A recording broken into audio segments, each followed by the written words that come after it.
got an interesting situation that has arisen. Make sure that y'all share this. Make sure you like it. The Libertarian nominee, Jo Jorgensen.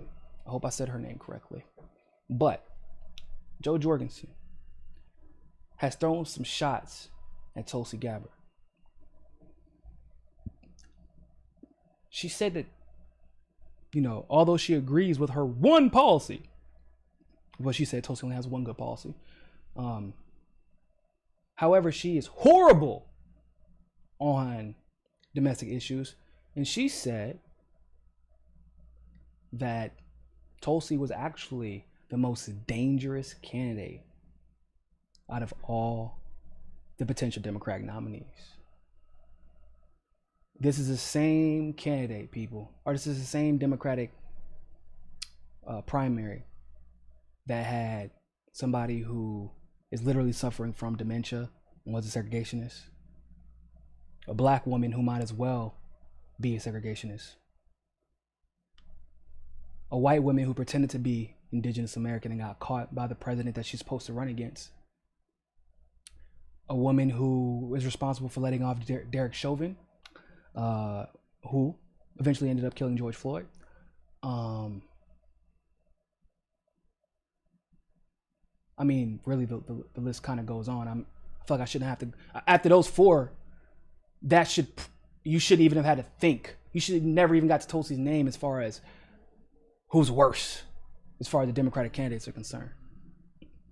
But she said specifically that Tulsi was the worst. What I find interesting about that is the pure dumbassity it would take for the Libertarian nominee to say some dumb stuff like that about Tulsi Gabbard. Now, if it comes from a Democrat, a lot of Democrats believe Tulsi was fundamentally the most dangerous candidate because she was fundamentally the most dangerous candidate to both establishments. But even Trump, Trump does know that a lot of these numbers are cooked up. And he knew that I don't care how popular I am. I don't care how many MAGA hats I see at my rallies.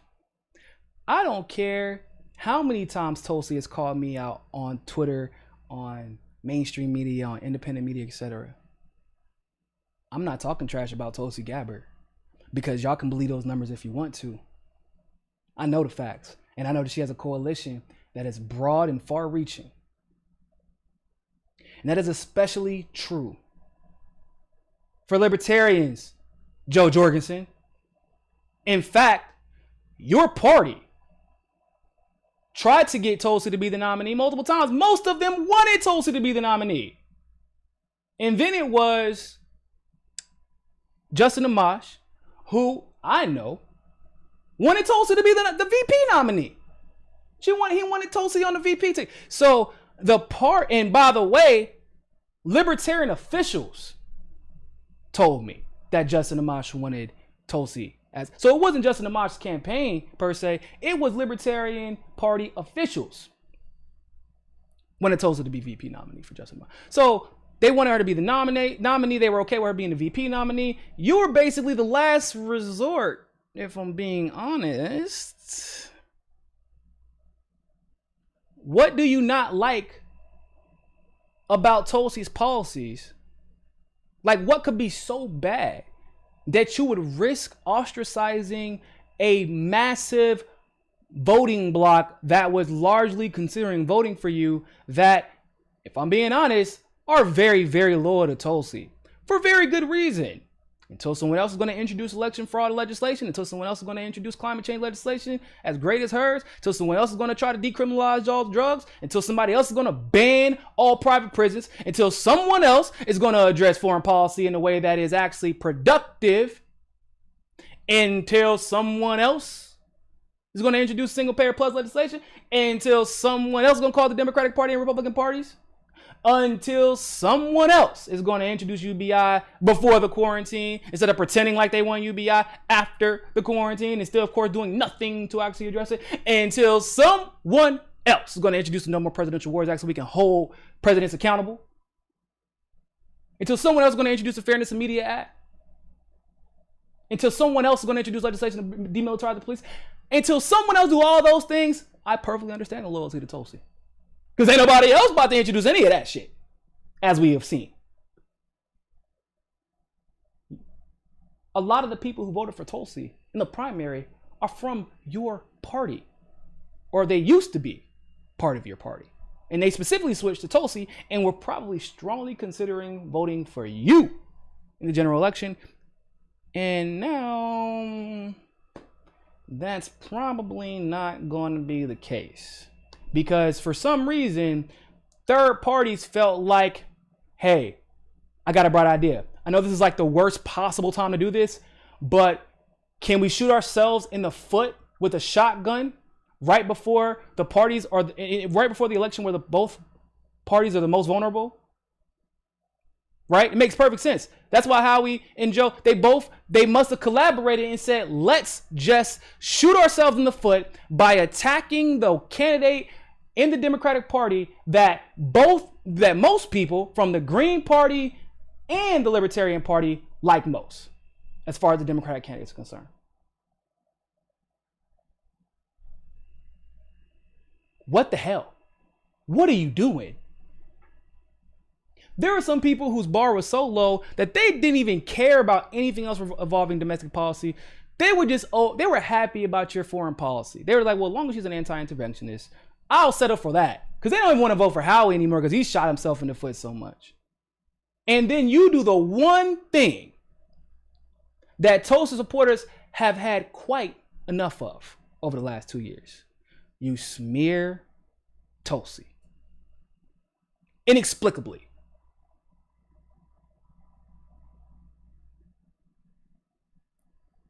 Why would you not be trying to build a coalition with somebody like Tulsi? I don't care if you disagree largely on domestic policy. You have the most influence over foreign policy. 70 to 75% of that damn job in that White House is foreign policy. You have the most power over foreign policy. As long as the president is good at foreign policy, 80 to 90% of the time, I'll just focus on my local government to get the domestic policies. Because, well, let's be real, a lot of our policies are funneled through the eye of the MIC. So everything that we're told is possible and not possible is only deemed so because it does not or does benefit the MIC, military industrial complex, which Tulsi talks about. Domestic policy is foreign policy. Foreign policy is domestic policy. So if you agree on that one issue, which would be 70 to 75% of your damn job, and you need her coalition of supporters, why in the hell would you think it makes any sense whatsoever to attack her with a lie nonetheless? Subjective lie, but like, let's be honest, once again, Tulsi is the most dangerous Democratic Party candidate. If you mean in the sense of she can literally dismantle the party from within if she won the nomination, then yeah. That she could pull Republicans over and damn near win all 50 states if she got into the general election. Yeah, if that's what you mean, of course. But that's not what you meant. I'm telling you, people. This weird thing that I see happen, like where people just, I don't know what it's like there's some, like something takes over some of these people. They're like, there's literally zero positive, like there's no net positive for smearing Tulsi right now. There's zero, especially for a libertarian. There is no net positive for smearing Tulsi, and what people will just, their brains get fried. I don't want to speculate what it could be, what it might be, what it might not be. There are a plethora of reasons it could be. But you see these super weird, like unprompted these unprompted attempts to try and attack someone who doesn't even really care about their existence. If I'm being quite frank, Tulsi got a lot of stuff going on. She probably don't care all that much about Joe Jorgensen. And maybe Joe wants her attention, and maybe that's part of the reason why, because Tulsi has not acknowledged her like she's acknowledged Justin Amash. Maybe because she knows the party really wanted Tulsi and didn't get her, and therefore they kind of settled for Joe Jorgensen. Maybe because for a long time she was losing to Vermin Supreme. And you were a serious candidate, and Vermin Supreme was satire, and he basically really, I think the numbers show that he actually did win, but of course they weren't going to nominate him because he wasn't being serious, even though that would have been hilarious.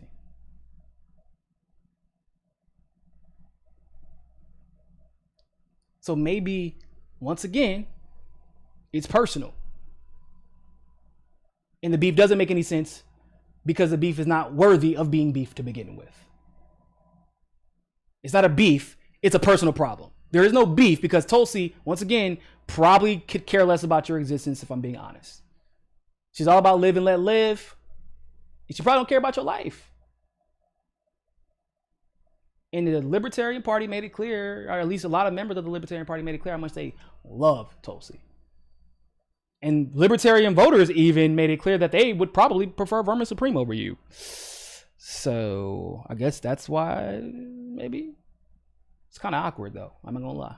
I guess I'd be a little upset too if a Democrat and a satirical character was actually more preferred than myself by my own party.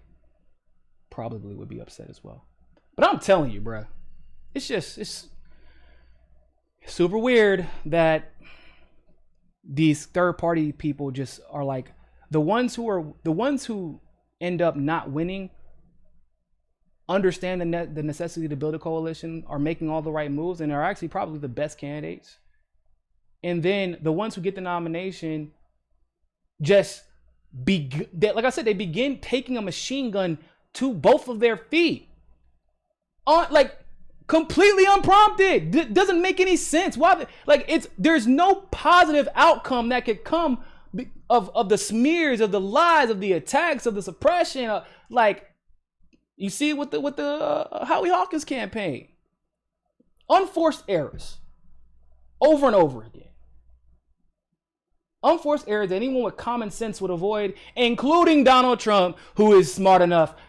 Even when Tulsi attacks Donald Trump, policy based, of course, Trump is like, I'm not going at her. You see how many of my supporters like her? I am not doing it. I'll defend her before I attack her. Even Trump is smart enough to realize this. And Joe Jorgensen is not, and she's probably going to pay for that now. So, Sparky, thank you very much for the super chat. Trump says he'll drain the swamp, but surrounds himself with alligators. Like your boy Mike Pompeo, your boy Elliot Abrams, and your girl Gina Haspel. Those is not my friends. Why you trying to play me, man? But you're right though, 100%. What did Tulsi say? Called him chicken hawk. He said, with your chicken hawk cabinet. Because it's true, because they're really punk asses, right? But they're hawks on war, but they themselves are probably the biggest punks that you could think of, if we're being honest. They would never fight what we call the fair ones.